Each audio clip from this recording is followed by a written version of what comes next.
ಎಲ್ಲರಿಗೂ ನಮಸ್ಕಾರ.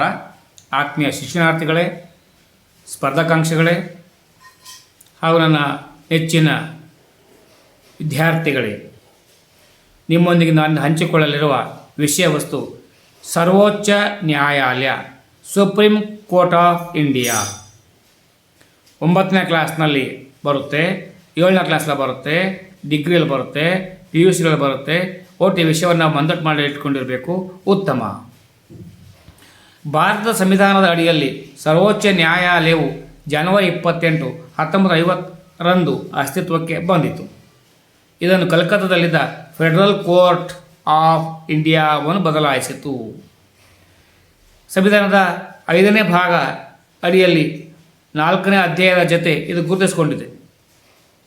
124ಯಿಂದ 147ರವರೆಗಿನ ವಿಧಿಗಳು ಸರ್ವೋಚ್ಚ ನ್ಯಾಯಾಲಯದ ಸಂಘಟನೆ, ಸ್ವಾತಂತ್ರ್ಯ, ಅಧಿಕಾರ ವ್ಯಾಪ್ತಿ ಹಾಗೂ ಕಾರ್ಯವಿಧಾನಗಳಿಗೆ ಸಂಬಂಧಿಸಿದ್ದಾಗಿದೆ.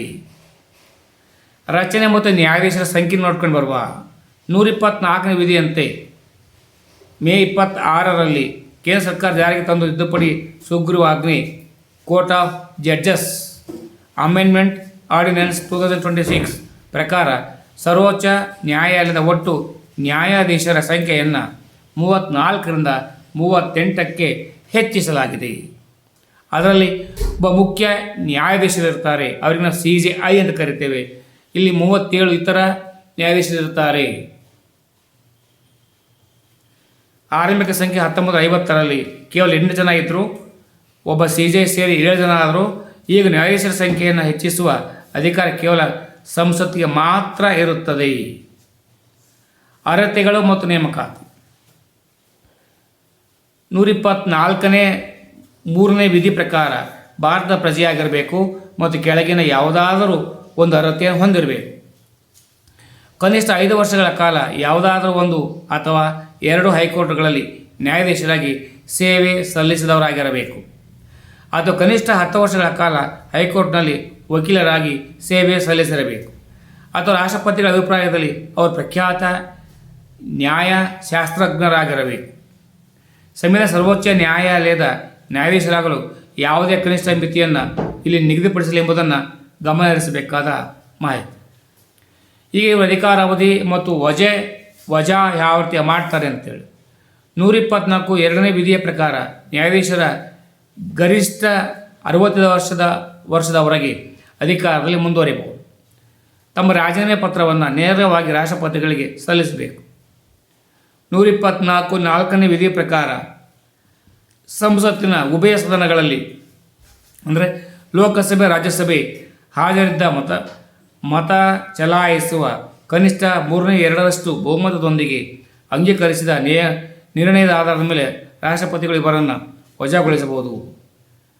ಕಾರಣಗಳು ಅಂದರೆ ಮಿಸ್ಬಿಹೇವಿಯರ್ ಪ್ರೂವ್ ಆಗಿರಬೇಕು ಮತ್ತು ಇನ್ಕೆಪಾಸಿಟಿ ಆಗಿರಬೇಕು. ಇದರ ಮೇಲೆ ಇವರನ್ನು ನಾವು ವಜಾ ಮಾಡಬಹುದು. ನೇಮಕಾತಿ. ಸರ್ವೋಚ್ಚ ನ್ಯಾಯಾಲಯದ ನ್ಯಾಯಾಧೀಶರನ್ನು ರಾಷ್ಟ್ರಪತಿ ನೇಮಕ ಮಾಡುತ್ತಾರೆ. ಮುಖ್ಯ ನ್ಯಾಯಾಧೀಶರ ನೇತೃತ್ವದ ಕೊಲೆಜಿಯಂ ವ್ಯವಸ್ಥೆಯ ಶಿಫಾರಸಿನ ಮೇರೆಗೆ ಈ ನೇಮಕಾತಿಗಳು ನಡೆಯುತ್ತವೆ. ಇವು ಅಧಿಕಾರ ವ್ಯಾಪ್ತಿ ನೋಡೋದಾದರೆ ಮೂಲ ಅಧಿಕಾರ ವ್ಯಾಪ್ತಿ 131ನೇ ವಿಧಿ ಪ್ರಕಾರ, ರಿಟ್ ಅಧಿಕಾರ ವ್ಯಾಪ್ತಿ 32ನೇ ವಿಧಿ, ಮೇಲ್ಮನವಿ ವ್ಯಾಪ್ತಿ 132ರಿಂದ 134 ವಿಧಿಗಳು, ಸಲಹಾ ಅಧಿಕಾರ ವ್ಯಾಪ್ತಿ 143ನೇ ವಿಧಿ, ದಾಖಲೆಗಳ ನ್ಯಾಯಾಲಯ 129ನೇ ವಿಧಿ. ಈಗ ಮೂಲ ಅಧಿಕಾರ ವ್ಯಾಪ್ತಿ ನೋಡೋದಾದರೆ ಕೇಂದ್ರ ಮತ್ತು ರಾಜ್ಯಗಳ ನಡುವಿನ ವಿವಾದಗಳನ್ನು ನೇರವಾಗಿ ಇತ್ಯರ್ಥಪಡಿಸಬಹುದು. 35ನೇ ವಿಧಿಯ ಪ್ರಕಾರ ರಿಟ್ ಅಧಿಕಾರ ವ್ಯಾಪ್ತಿ ಹೊಂದಿರುತ್ತಾರೆ. ಮೂಲಭೂತ ಹಕ್ಕುಗಳ ರಕ್ಷಣೆಗಾಗಿ ಹೈಬಿಯಸ್ ಕಾರ್ಪಸ್ ಮ್ಯಾನ್ಮಸ್ ಮುಂತಾದ 5 ರಿಟ್ಗಳನ್ನು ಹೊರಡಿಸಬಹುದು. 132ರಿಂದ 134 ವಿಧಿಗಳು ಏನು ಹೇಳ್ತವಪ್ಪ ಅಂದರೆ ಮೇಲ್ಮನವಿ ವ್ಯಾಪ್ತಿ ಒಳಗಡೆ ಹೈಕೋರ್ಟ್ಗಳು ನೀಡಿದ ತೀರ್ಪಿನ ವಿರುದ್ಧ ಸಿವಿಲ್, ಕ್ರಿಮಿನಲ್ ಮತ್ತು ಸಂವಿಧಾನಾತ್ಮಕ ವಿಷಯಗಳ ಮೇಲ್ಮನವಿ ಆಲಿಸುವುದು. 143ನೇ ವಿಧಿ ಸಲಹಾ ಅಧಿಕಾರ ವ್ಯಾಪ್ತಿ ಏನು ಹೇಳ್ತಪ್ಪ ಅಂದರೆ ಯಾವುದೇ ಸಾರ್ವಜನಿಕ ಪ್ರಾಮುಖ್ಯತೆಯ ಪ್ರಶ್ನೆ ಎದುರಾದಾಗ ರಾಷ್ಟ್ರಪತಿಗಳು ಸುಪ್ರೀಂ ಕೋರ್ಟ್ನ ಸಲಹೆ ಕೋರಬಹುದು. 129ನೇ ವಿಧಿ ದಾಖಲೆಗಳ ನ್ಯಾಯಾಲಯ ಏನು ಹೇಳ್ತೇವೆ ತನ್ನ ಸ್ವಂತ ಅವಹೇಳನಕ್ಕೆ ಶಿಕ್ಷಿಸುವ ಅಧಿಕಾರವನ್ನು ಹೊಂದಿದೆ ಮತ್ತು ಅದರ ತೀರ್ಪುಗಳು ಕಾನೂನು ದಾಖಲೆಗಳಾಗಿ ಉಳಿಯುತ್ತವೆ. ಪ್ರಚಲಿತ ವಿದ್ಯಮಾನಗಳಲ್ಲಿ ಇನ್ನು 2026 ಕರೆಂಟ್ ಅಫೇರ್ನಲ್ಲಿ ಏನು ಬಂದಿದೆಯಪ್ಪ ಅಂದರೆ, ಪ್ರಸ್ತುತ ಮುಖ್ಯ ನ್ಯಾಯಾಧೀಶರು ಗೌರವಾನ್ವಿತ ನ್ಯಾಯಮೂರ್ತಿ ಸೂರ್ಯಕಾಂತ್ ಇವರು ಭಾರತ 53ನೇ ಮುಖ್ಯ ನ್ಯಾಯಾಧೀಶರಾಗಿ ನವೆಂಬರ್ 25ರಲ್ಲಿ ಅಧಿಕಾರ ಸ್ವೀಕರಿಸಿದ್ದಾರೆ. ಇವರ ಅಧಿಕಾರಾವಧಿ ಫೆಬ್ರವರಿ 27ರವರೆಗೆ ಇರಲಿದೆ. ನ್ಯಾಯಾಧೀಶರ ಸಂಖ್ಯೆ ಹೆಚ್ಚುತ್ತಿರುವ ಪ್ರಕರಣಗಳನ್ನು ಹೊರೆ ಕಡಿಮೆ ಮಾಡಲು ಸಂವಿಧಾನದ 123ನೇ ಅಡಿಯಲ್ಲಿ ಮೇ 16, 26ರಂದು ಸುಗ್ರೀವಾಜ್ಞೆ ಹೊರಡಿಸಿ ನ್ಯಾಯಾಧೀಶರ ಗರಿಷ್ಠ ಮಿತಿಯನ್ನು 38ಕ್ಕೆ ಹೆಚ್ಚಿಸಲಾಗಿದೆ. 1, 2, 3 ಬಾರಿ ಅಭ್ಯಾಸ ಮಾಡಿಟ್ಕೊಳ್ಳಿ, ಆಗಲೇ ಮಂದಟ್ಟಾಗುತ್ತೆ. ಮೇಲಿನ ಮೇಲೆ ಪುನರಪಿ ಜ್ಞಾನ ಪುನರಪಿ ಬರಹಂ.